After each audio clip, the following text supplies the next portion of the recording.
Welcome to VBC on TV news. నేను స్వప్న. ముందుగా ఈనాటి ముఖ్యాంశాలు.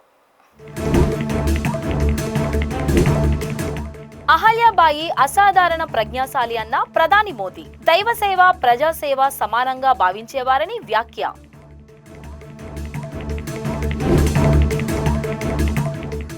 అత్యధిక పెన్షన్ మొత్తాన్ని ఇస్తున్నది మన రాష్ట్రమే. పేదల సేవలో సభలో సీఎం చంద్రబాబు వ్యాఖ్య.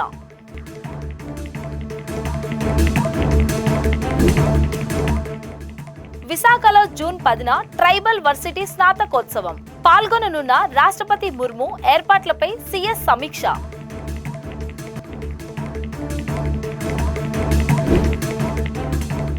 ప్రజల సామాజిక భద్రత ప్రభుత్వ బాధ్యత. పెన్షన్ పంపిణీ కార్యక్రమంలో మంత్రి దుర్గేష్ వెల్లడి.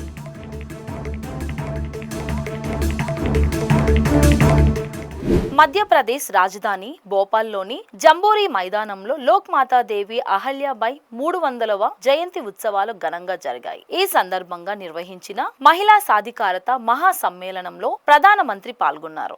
దేవి అహల్యాబాయి హోల్కర్ గౌరవార్థం స్మారక తపాలా బిల్ల 300 రూపాయల నాణాన్ని విడుదల చేశారు. సుపరిపాలన మహిళా సాధికారతను ఇనుమడింపజేస్తూ ఏర్పాటు చేసిన ప్రదర్శనను ప్రధాని సందర్శించి వివిధ విభాగాలను ఆసక్తిగా తిలకించారు. మధ్యప్రదేశ్ గవర్నర్ మంగూభాయ్ పటేల్, ముఖ్యమంత్రి డాక్టర్ మోహన్ యాదవ్, కేంద్ర మంత్రి గజేంద్ర సింగ్ షేకావత్ సహా పలువురు ప్రముఖులు ఈ కార్యక్రమానికి హాజరయ్యారు.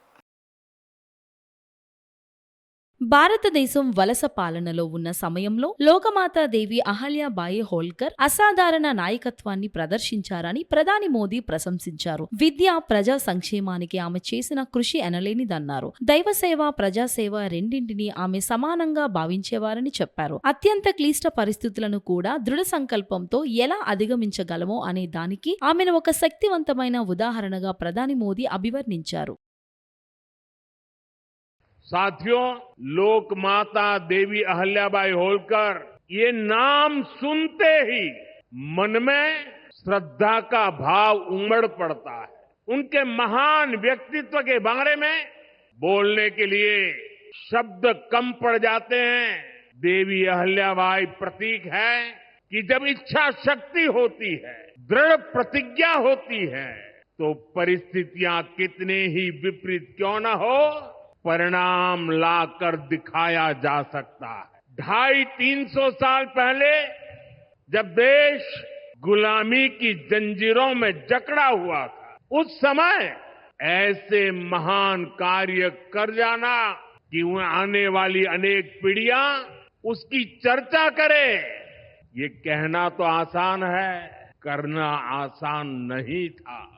ముఖ్యమంత్రి చంద్రబాబు నాయుడు ఈ రోజు కోనసీమ జిల్లా చెయ్యేరు గ్రామంలో పేదల సేవలో కార్యక్రమం నిర్వహించారు. ఈ సందర్భంగా ఆయన మాట్లాడుతూ ప్రభుత్వ ఉద్యోగులకు వచ్చినట్టే లబ్ధిదారులకు కూడా ప్రతి నెల 1వ తారీఖున పెన్షన్లు అందజేస్తున్నామని అన్నారు. 1వ తేదీ ఆదివారం కావడం వల్ల ఒకరోజు ముందుగానే పెన్షన్లు అందజేస్తున్నట్టు చెప్పారు. కూటమి ప్రభుత్వంలో ప్రజా ప్రతినిధులు లబ్ధిదారుల ఇళ్ల వద్దకు వెళ్లి పెన్షన్లు అందజేస్తున్నారని, అలాగే వారి సమస్యలను స్వయంగా అడిగి తెలుసుకుంటున్నారని అన్నారు. ఇచ్చిన మాట ప్రకారం కూటమి ప్రభుత్వం వచ్చిన తర్వాత పింఛను మొత్తాన్ని భారీగా పెంచామన్నారు. ఒకేసారి 1000 రూపాయలు పెంచిన ఘనత కూటమి ప్రభుత్వానికే దక్కుతుందన్నారు. దేశంలో అన్ని రాష్ట్రాల కంటే అత్యధికంగా పింఛన్ మొత్తాన్ని అందిస్తున్నది మన రాష్ట్రమేనని చెప్పారు. ఎవరు ఆకలితో ఉండకూడదనే అన్నా క్యాంటీన్లు ఏర్పాటు చేశామని సీఎం తెలియజేశారు. ఈరోజు 31వ తారీఖు మామూలుగా జరిగే పేదల సేవలో కార్యక్రమం ఒక రోజు ముందునే పెట్టుకున్నాం. నేను ఎప్పుడు కూడా ఒకటే ఆలోచించాను, ఈ ప్రభుత్వం పేదల కోసం పనిచేసే ప్రభుత్వం, నిరంతరం పేదలకు ఇబ్బంది లేకుండా చేయడానికి ఏమేం చేయాలనో అన్ని కార్యక్రమాలు చేస్తున్నాం. చరిత్రలో మొట్టమొదటిసారిగా మీరు చూస్తే ఇంత మునుపు ఉద్యోగస్తులకే జీతాలు వచ్చేటివి. ఈరోజు 64 లక్షల మందికి మొదటి తారీఖున, ఒకవేళ మొదటి తారీఖు హాలిడే అయితే ముందు రోజునే మీకు పింఛన్లు ఇచ్చే ఏకైక ప్రభుత్వం ప్రపంచం ముందు రోజునే మీకు పింఛన్లు ఇచ్చే ఏకైక ప్రభుత్వం ప్రపంచంలోనే తెలుగుదేశం ఎన్డీఏ ప్రభుత్వం. ఈ టైంలో మీరు చూసినప్పుడు 90% పెన్షన్లన్నీ కూడా డిస్ట్రిబ్యూషన్ అయిపోయినాయి. నేను టెక్నాలజీ పర్ఫెక్ట్గా ఉపయోగిస్తున్నా. ఎక్కడ కూడా ఒక వ్యక్తి ఆ పెద్దమ్మ అయితే తెలుగుదేశం పార్టీ జెండా దిప్పించుకొని సంఘీభావాన్ని తెలియజేస్తా ఉందంటే అది వారికి ఈరోజు ఈ ప్రభుత్వంపై నుండే అభిమానం. 64 లక్షల్లో మీరు చూస్తే దగ్గర 48 లక్షలు ఇండ్ల దగ్గరనే ఇచ్చాం. హాస్పిటల్లో ఉంటే అక్కడికి వెళ్ళి 13,902 మందికి ఇప్పుడు పింఛన్లు ఇచ్చాం. జూన్ 10వ తేదీన భారత రాష్ట్రపతి ద్రౌపది ముర్ము విశాఖపట్నంలో జరిగే కేంద్రీయ గిరిజన విశ్వవిద్యాలయం మొదటి స్నాతకోత్సవంలో పాల్గొననున్నారు. దీనికి సంబంధించి చేయాల్సిన ఏర్పాట్లపై ప్రభుత్వ చీఫ్ సెక్రటరీ విజయానంద్ రాష్ట్ర సచివాలయంలో గిరిజన విశ్వవిద్యాలయం ఉపకులపతి కట్టిమణితో పాటు వివిధ శాఖల అధికారులతో సమీక్ష నిర్వహించారు. జూన్ 10వ తేదీ ఉదయం 11:30 రాష్ట్రపతి విశాఖ చేరుకుని మధ్యాహ్నం 3 గంటల వరకు గిరిజన విశ్వవిద్యాలయం కార్యక్రమంలో పాల్గొంటారని అన్నారు. మధ్యాహ్నం 3:20 విశాఖ నుండి విమానంలో బయలుదేరి జార్ఖండ్ రాష్ట్ర పర్యటనకు వెళతారని తెలిపారు. రాష్ట్రపతి పర్యటనకు సంబంధించి వివిధ శాఖల పరంగా పటిష్టమైన ఏర్పాట్లు చేయాలని ఆదేశించారు. అలాగే ప్రోటోకాల్ నిబంధనల ప్రకారం తగిన ఏర్పాట్లు చేయాలని సూచించారు.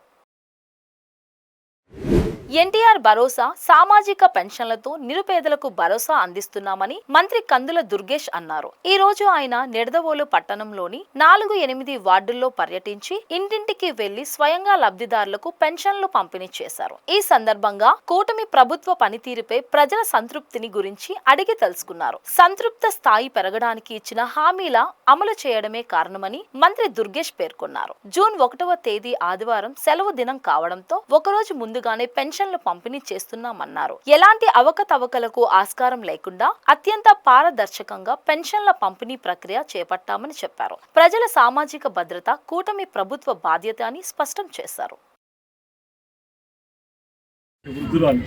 ఆమె ఆరోగ్యం బాలేదు, మీరిచ్చే 4,000 తోటి నాకు సరైనటువంటి మందులు ఆ సౌకర్యాన్ని ఏర్పాటు చేసుకోగలుగుతున్నాం అనేటువంటి మాట అనిపిస్తుంది. ఇలా చూస్తే ఇవాళ మనం ఇస్తున్నటువంటి పెన్షన్, ఈ పెన్షన్లన్నీ కూడా ప్రజలకి ఎంతో ఉపయోగపడే విధంగా ఈ కార్యక్రమాలు ఉన్నాయి. అందులోనూ గత ప్రభుత్వం చాలీచాలని పెన్షన్లు ఇస్తే ఇవాళ ఈ ప్రభుత్వం వచ్చిన వెంటనే ఆర్థికపరమైనటువంటి సంక్షోభంలో ఉన్నప్పటికీ కూడా దాన్ని పక్కన పెట్టి ముందు పేద ప్రజల్ని బాగా చూడాలనేటువంటి ఆలోచనతోటి ముఖ్యమంత్రి గారు చేస్తున్నటువంటి ఈ కార్యక్రమంలో భాగంగా వాళ్ళ పేదలందరికీ కూడా ఈ రకమైనటువంటి సహకారాన్ని అందిస్తున్నాం. 15,000 రూపాయలు దివ్యాంగులకు ఇవ్వడం అనేటువంటి మాట చాలా పెద్ద విషయం. అదేవిధంగా వారికైతే ఆ ప్రభుత్వంలో అయితే 2,000 రూపాయల పెన్షన్ 3,000 చేయడానికి వాళ్ళకి 5 సంవత్సరాల కాలం పడితే ఇక్కడ మన అధికారంలోకి వచ్చిన వెంటనే 3,000ని 4,000 చేసి ఇంటింటికి తీసుకెళ్ళి అందించేటువంటి కార్యక్రమం చేపడుతున్నారు. వారు ఆ రోజున మనం ఈ పెన్షన్ అనౌన్స్ చేసినప్పుడు ఆ ప్రభుత్వంలో ఉన్నటువంటి ప్రభుత్వం ఒక మాట అన్నారు, ఇది ఇంటింటికి వెళ్ళి ఎవరో ప్రతి ఇంటికి వెళ్ళి ఇచ్చే కార్యక్రమం ఉండదు, మీరే వెళ్ళి తెచ్చుకోవాల్సి ఉంటుంది అనేటువంటి దుష్ప్రచారాన్ని వాళ్ళు చేశారు. అయితే ఇవాళ ప్రతి ఒక్కరిని నేను అడుగుతా ఉన్నాను, పెన్షన్ అందుకుంటున్నాం అని, మీకు అధికారులు వచ్చిస్తున్నారా, మీరు వెళ్ళవలసి వస్తుందా అనేటువంటి మాట చెప్తే అధికారులే వచ్చి మా ఇంటికి వచ్చి మాకు ఇస్తున్నారు అనేటువంటి మాట చెప్తున్నారు. అంటే సంతృప్తి స్థాయి, సాటిస్ఫాక్షన్ లెవెల్ చాలా ఎక్కువగా ఉందనేటువంటి మాట కూడా అర్థమవుతుంది. రాబోయే రోజుల్లో కూడా ఇవన్నీ తల్లికి వందనం కార్యక్రమాన్ని రేపు స్కూళ్లు తెరిచే సమయానికి ఏర్పాటు చేయడం, ఆగస్టు 15వ తారీఖు నుంచి ఉచిత బస్సు కార్యక్రమాన్ని ఏర్పాటు చేయడం, ఇప్పటికే దీపం పథకం ఏర్పాటు చేసాం. అలాగా ఏవైతే మనం సూపర్ 6 పథకాలని ఆ రోజున ఎన్నికలకు ముందు ప్రకటించామో అవన్నింటినీ కూడా ఒక్కొక్కటిగా అన్నింటినీ కూడా అమలు చేసుకుంటూ వస్తున్నాం. ఇలా అమలు చేసుకుని రావడానికి ప్రభుత్వం దగ్గర డబ్బుండి కాదు, మనందరికీ తెలుసు ఆ ప్రభుత్వం మొత్తం ఖజానా ఖాళీ చేసి వెళ్ళిపోయినా కూడా మన దగ్గర డబ్బు లేకపోయినప్పటికీ కూడా అప్పో సప్పో చేసి ఏదో రకంగా మనం చెప్పినటువంటి మాట నిలబెట్టుకోవడానికి ముఖ్యమంత్రి గారు ఉప ముఖ్యమంత్రి గారు చేస్తున్న ప్రయత్నానికి ప్రజలందరూ కూడా ఆశీర్వాదం అందించాలనేటువంటి మాటను తెలియజేసుకుంటూ ఈ కార్యక్రమంలో పాల్పంచుకుని పేద ప్రజల కళ్ళల్లో ఆనందాన్ని చూడటం మాకు కూడా చాలా సంతోషంగా ఉందనేటువంటి మాటని మరొక మనం చేసుకుంటూ సెలవు తీసుకుంటున్నాను. ప్రపంచ యోగా దినోత్సవం రోజున గిన్నిస్ బుక్ రికార్డు సాధించే లక్ష్యంతో 5 లక్షల మందితో యోగా సాధన చేయించేలా కృషి చేస్తున్నామని ప్రభుత్వ చీఫ్ సెక్రటరీ కె విజయానంద్ తెలిపారు. రాష్ట్ర సచివాలయంలో యోగాంధ్ర 2025పై ఆయన పలు శాఖల కార్యదర్శులతో 11వ అంతర్జాతీయ యోగా వేడుకల ఏర్పాట్లపై సమీక్షించారు. రాష్ట్ర వ్యాప్తంగా వివిధ ప్రాంతాల్లో కనీసం 2 కోట్ల మంది ఈ కార్యక్రమంలో పాల్గొనే విధంగా తగిన ఏర్పాట్లు చేయాలని అధికారులకు సూచించారు. విశాఖ రామకృష్ణ బీచ్ నుండి భీమిలి వరకు సుమారు 26 కిలోమీటర్ల పొడవున నిర్వహించే యోగా దినోత్సవ కార్యక్రమంలో కనీసం 5 లక్షల మంది పాల్గొని ఎవరూ ఆ రికార్డును అధిగమించని రీతిలో విస్తృత ఏర్పాట్లు చేయాలని కార్యదర్శులకు దిశానిర్దేశం చేశారు. జిల్లాకు ఒక నోడల్ అధికారిని నియమించి రాష్ట్ర వ్యాప్తంగా అంతర్జాతీయ యోగా దినోత్సవాలు విజయవంతంగా జరిగేలా కలెక్టర్లు చర్యలు తీసుకోవాలని సిఎస్ ఆదేశించారు.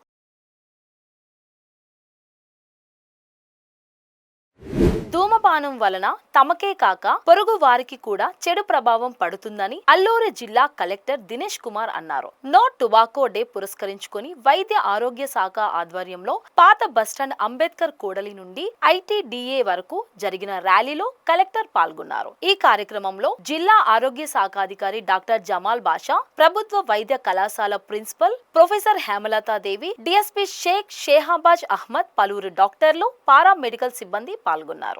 పొగాకు వినియోగం, ధూమపానం వలన నోరు, ఊపిరితిత్తుల క్యాన్సర్ వచ్చే ప్రమాదం ఉందని కలెక్టర్ అన్నారు. పొగాకు నమలడం, ధూమపానం వంటి అలవాట్లు ఉన్నవారు వాటి వలన కలిగే అనారోగ్య సమస్యలపై చైతన్యవంతులు కావాలని, పొగాకు వినియోగాన్ని అరికట్టాలని అన్నారు. ముఖ్యంగా యువత ధూమపానం, మత్తు పదార్థాల వినియోగాన్ని విడనాడాలని సూచించారు. కళాశాలలు, పాఠశాలలు, బహిరంగ ప్రదేశాలలో పొగాకు వస్తువుల విక్రయం, వినియోగం నియంత్రించాలన్నారు. విపరీతంగా పెరిగిపోయిన నేపథ్యంలో ఈ వరల్డ్ టొబాకో డే ద్వారా అందరికీ కూడా ఈ టొబాకోని నిర్మూలన చేయాలి, వాళ్ళు వాడడం తగ్గించాలని మనం చేస్తున్నాము. ప్రభుత్వం కూడా ఎంతో దీనికోసం ప్రయత్నం చేస్తుంది.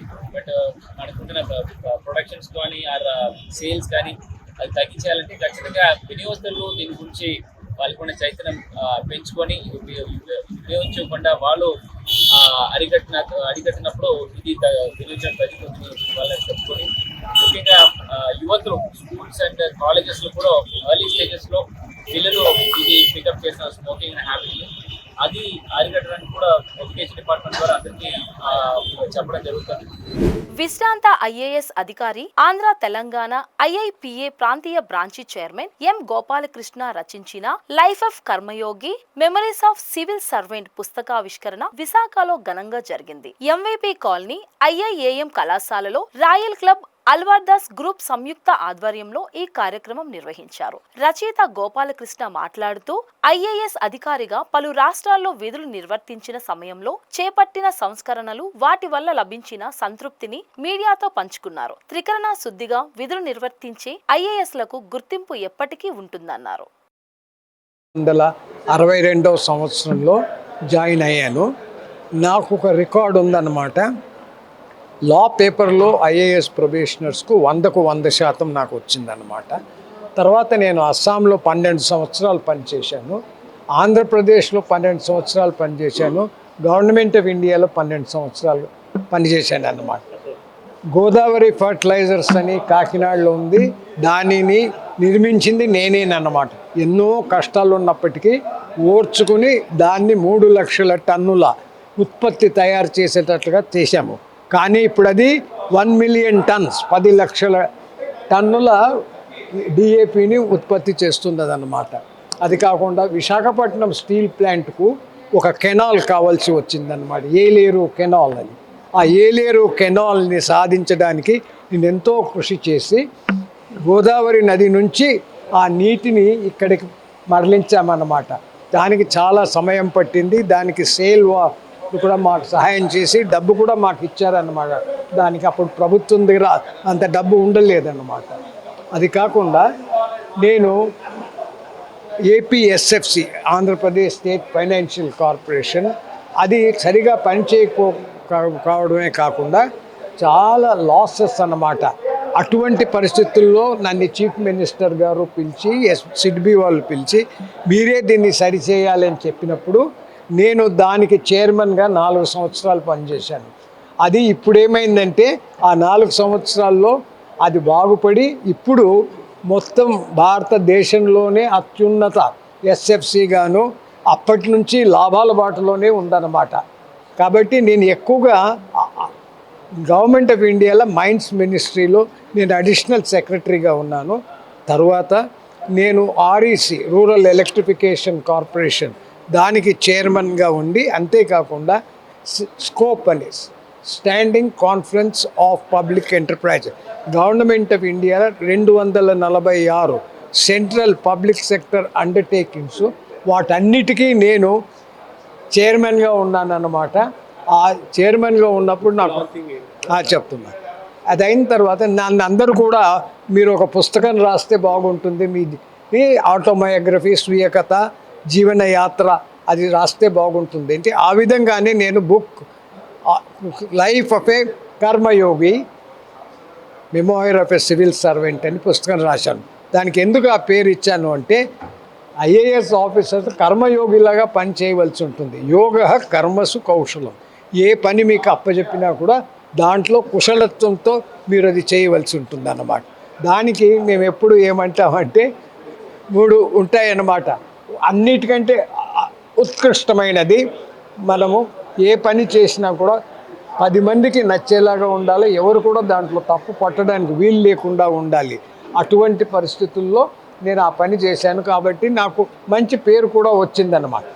ఐఏఎస్ ఆఫీసర్స్ అందరికీ కూడా ఇప్పుడు ప్రభుత్వం కూడా కర్మయోగిలాగా పనిచేయాలి. మీరు ఏం రిజల్ట్స్ వస్తుందని కాకుండా ఏది న్యాయమో ఏది ధర్మమో అది మీరు పాటించవలసినటువంటి అవసరం ఉంది అని ఉద్ఘాటిస్తున్నది అన్నమాట. అటువంటి పరిస్థితుల్లో మేము కూడా మా జీవితం కూడా ఆ విధంగా జరిగిందే నేను అనుకుంటున్నాను.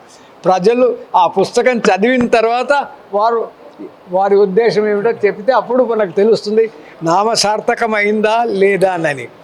అది చెప్పవలసింది నేను చెప్పాను. రచయిత గోపాలకృష్ణకు సన్నిహితులు, శ్రేయోభిలాషులు అయిన విక్రమసింహపురి యూనివర్సిటీ పూర్వ ఉపకులపతి ఆచార్య సుదర్శన్ రావు, అల్వార్దాస్ గ్రూప్ డైరెక్టర్ డాక్టర్ ఎస్విహెచ్ రాజేంద్రలు మాట్లాడుతూ సివిల్ సర్వీసెస్ లోకి అడుగుపెట్టే ప్రతి వారికి గోపాలకృష్ణ జీవిత చరిత్ర గొప్ప స్ఫూర్తిని ఇస్తుందనే ఉద్దేశంతో విశాఖలో ఈ కార్యక్రమాన్ని ఏర్పాటు చేశామని చెప్పారు. ఆర్ సుదర్శన్ రావు అండి నా పేరు. ఇక్కడ retired professor Andhra university, Vikramasimhapuri university vice ఛాన్సలర్గా చేశాను. ప్రస్తుతం విశాఖపట్నం లోకల్ చాప్టర్కి చైర్మన్గా ఉన్నాను. మాకు గోపాలకృష్ణ గారు రీజనల్ చైర్మన్, ఆంధ్రప్రదేశ్కి తెలంగాణకి రీజనల్ చైర్మన్, ఐఐపిఏ రీజనల్ చైర్మన్ ఆయన. అందుకని ఆ బుక్ని ఇక్కడ రిలీజ్ చేపిస్తే ఇక్కడ ప్రజలకందరికీ తెలుస్తుంది. యంగ్ పీపుల్, ముఖ్యంగా యువత ఒక ఆదర్శంగా తీసుకొని ఐఏఎస్ రాసేటప్పుడు కానీ, సివిల్ సర్వీసెస్ రాయడానికి కానీ, లేకపోతే ఉద్యోగం చేస్తూ ఉన్న వాళ్ళకి అందరికీ కూడా ఉపయోగపడుతుంది. ఆయన లైఫ్ హిస్టరీ ఆ బుక్ రూపంలో ఉంది కాబట్టి అన్న ఉద్దేశంతో వారిని మేము ఇక్కడ లాంచ్ చేయమని చెప్పాము. మేమే కాకుండా Alwardas group of education institutions, Rajendra గారు, రవీంద్ర గారు ఉన్నారు కదా, వాళ్ళు కూడా మాతో పాటు జాయిన్ అయ్యి, తర్వాత ఇక్కడ రాయల్ క్లబ్ అని ఒకటి ఉందండి. ఆ రోజుల్లో వారు ఎంకరేజ్ చేసి పెట్టినటువంటి క్లబ్ అనమాట ఇది. ఆ క్లబ్ వారు కూడా ఈ 3 సంస్థలు ఇక్కడ ఈరోజు ఈ బుక్ని లాంచ్ చేయడానికి ప్రయత్నం చేస్తాము. ఒక మంచి ఆనందించవలసిన దినం. ఎందుకంటే మన గోపాలకృష్ణ గారు who served in companies like Godavari fertilisers as chairman, అదేవిధంగా సర్వీస్ ఓరియంటెడ్ పర్సనాలిటీ, ఎప్పుడు ఎవరికి ఎలా సర్వీస్ చేయాలని ఆలోచించి ముందుకొచ్చిన మనిషి. అలాంటి ఆయన ఈరోజు ఇలాంటి book life of memories of a civil servant. ఇప్పుడు మీకు మెమరీస్ ఉంటాయి, అందరికీ మెమరీస్ ఉంటాయి. ఆ మెమరీస్ అన్నది మనం పుస్తకం రూపంలో అందరికీ షేర్ చేసుకుంటే అందరికీ ఉపయోగపడుతుంది. రేపు పొద్దున దీని ప్లస్సెస్ ఏంటి, మైనసెస్ ఏంటి, ఎలాగ దీని సర్వీసెస్ బాగా చేయవచ్చు, ఇలాంటి బుక్స్ చాలా ఉపయోగపడతాయి. కాబట్టి ఇంత మంచి అవకాశం ఈరోజు మా ఐఏఎం బిజినెస్ స్కూల్కి వచ్చినందుకు ఇది హోస్ట్ చేయడానికి మాకు చాలా ఆనందంగా ఉంది. ఇలాగే ప్రతి సెగ్మెంట్ వాళ్ళు కూడా బుక్స్ రాసుకొని ఉంటే ప్రజలకి కాబోయే జనరేషన్స్ కూడా, ఎందుకంటే యంగ్ జనరేషన్ ఏంటంటే టెక్నాలజీ టెక్నాలజీ టెక్నాలజీ అని పరిగెత్తున్నారు. టెక్నాలజీని మనం పరిగెత్తడం బట్టి పెద్ద ఉపయోగం లేదు. టెక్నాలజీని ఎలాగే లెవరేజ్ చేసుకోవాలంటే బేసిక్ ట్రెడిషన్స్, మన ఇండియాలో ఉన్న స్ట్రాంగ్ ఫౌండేషన్ ఏంటంటే ట్రెడిషన్స్. ఈ ట్రెడిషన్స్ ఎవరు ఫాలో అయ్యారంటే మన పెద్దవాళ్ళే ఫాలో అయ్యారు. Young generation also should be always updated with the traditions.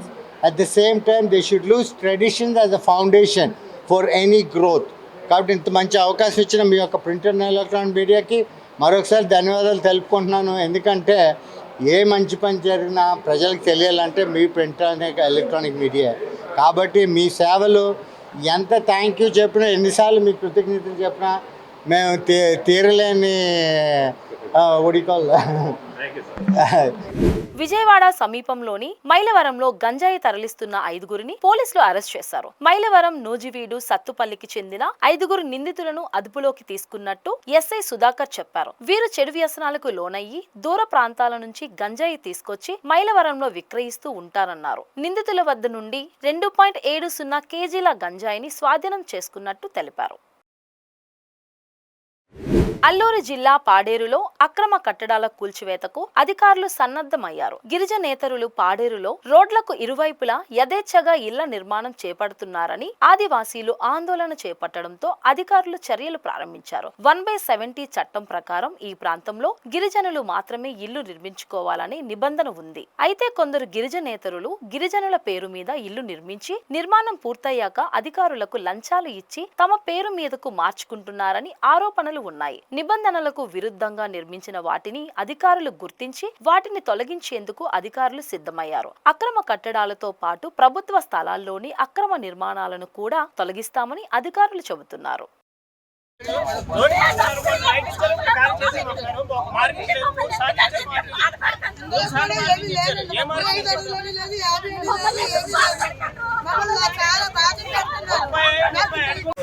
Andhra Pradesh మనకుంటున్న కొత్త ఆర్డర్ ప్రకారము రాబోయిన 8 వారంలో ఎక్కడెక్కడ అక్రమ కట్టడాలు ఉన్నాయో, ఎస్పెషలీ మనకున్న వాటర్ బాడీస్ కానీ 6 అబ్జెక్షన్ పొరంబోకులు ఉంటున్న స్ట్రక్చర్స్ ఫస్ట్ ఎన్యూమరేట్ చేసేసి అది Panchayat plus revenue and police ఈ 3 శాఖ సహకారంతో అన్ని చోట్ల అదన్నీ కూడా తొలగించాలని ఒక ఆదేశం ఇవ్వడం జరిగింది. దాని కొరకు గవర్నమెంట్ ఆఫ్ ఆంధ్రప్రదేశ్ నుంచి కూడా పంచాయతీరాజ్ డిపార్ట్మెంట్, రెవెన్యూ, సిసిఎల్ఏ గారి నుంచి కూడా అన్ని జిల్లాకి ఆదేశం వెలిగి జరిగింది. దాని కొరకు all sub collectors and police as well as పంచాయతీరాజ్కి ఆదేశం ఇచ్చాము. ఇక్కడ ముఖ్యంగా వాటర్ బాడీస్, వాగు పొరంబోకులు, గడ్డ పొరంబోకులు.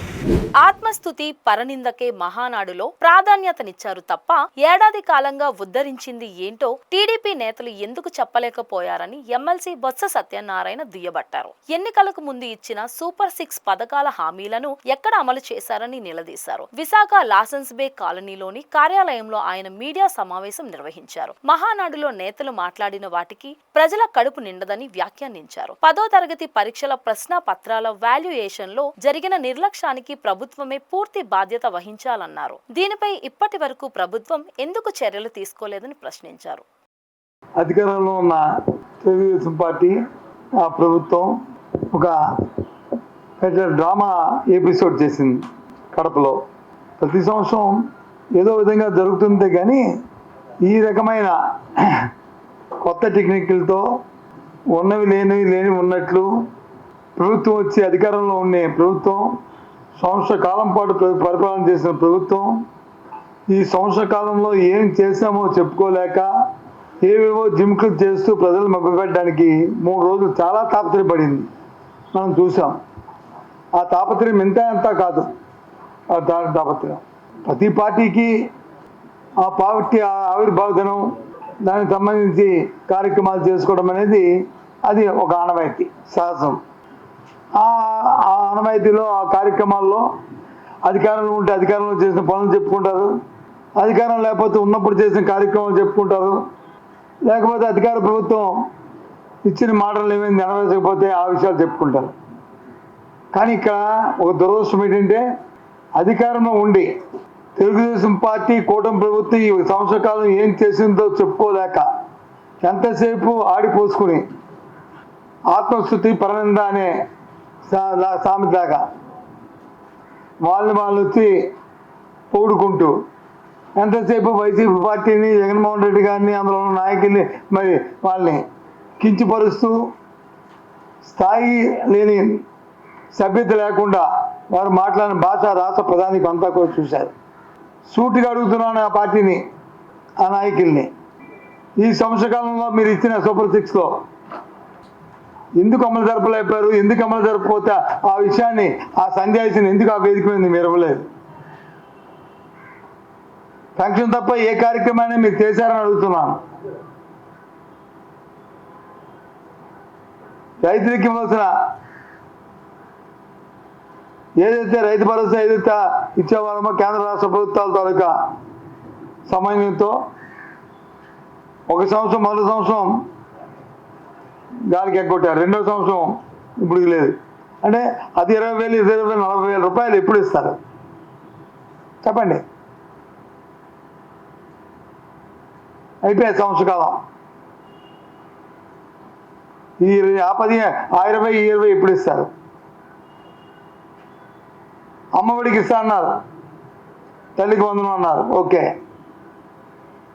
గత సంవత్సరం కోసం 15,000, ఈ సంవత్సరం కోసం 15,000 ఎప్పుడు ఇస్తారు ఆ పాపకి, ఆ అబ్బాయికి? దానికి ఏదైనా తేదీ ఉందా? అది చెప్పలే, అది కూడా వేదిక మీద ప్రకటించలే.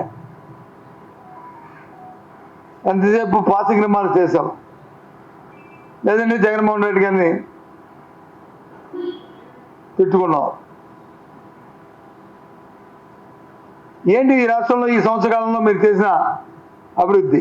ఏ కార్యక్రమాలను మీరు ఈ సంవత్సర కాలంలో మీరు చేశారు? ఏలూరు జిల్లా అగిరిపల్లిలో సచివాలయ సిబ్బంది ఈ రోజు చేపట్టిన ఎన్టీఆర్ భరోసా పెన్షన్ పంపిణీ కార్యక్రమాన్ని రాష్ట్ర సమాచార పౌర సంబంధాల శాఖ మంత్రి కొలుసు పార్థసారథి ఆకస్మికంగా పరిశీలించారు. ఈ సందర్భంగా వివిధ పథకాలకు సంబంధించిన పలువురు లబ్ధిదారులకు మంత్రి పెన్షన్లు అందజేశారు. ఏలూరు జిల్లాలోని 2,58,804 మంది పెన్షన్ దారులకు గాను మొత్తం 113 కోట్ల రూపాయలు విడుదల చేసినట్టు మంత్రి వెల్లడించారు. జూన్ నెల పెన్షన్ ఒక రోజు ముందుగానే పంపిణీ చేసినట్టు తెలిపారు. ఎన్నికల సమయంలో ఇచ్చిన మాట తప్పకుండా పెన్షన్ పంపిణీ చేయడం కూటమి ప్రభుత్వానికి సాధ్యమని చెప్పారు. ఈ కార్యక్రమంలో సచివాలయ సిబ్బంది, కూటమి నాయకులు పాల్గొన్నారు. ఈ వార్తలు ఇంతటితో సమాప్తం. మరిన్ని విశేషాలతో మళ్ళీ కలుద్దాం.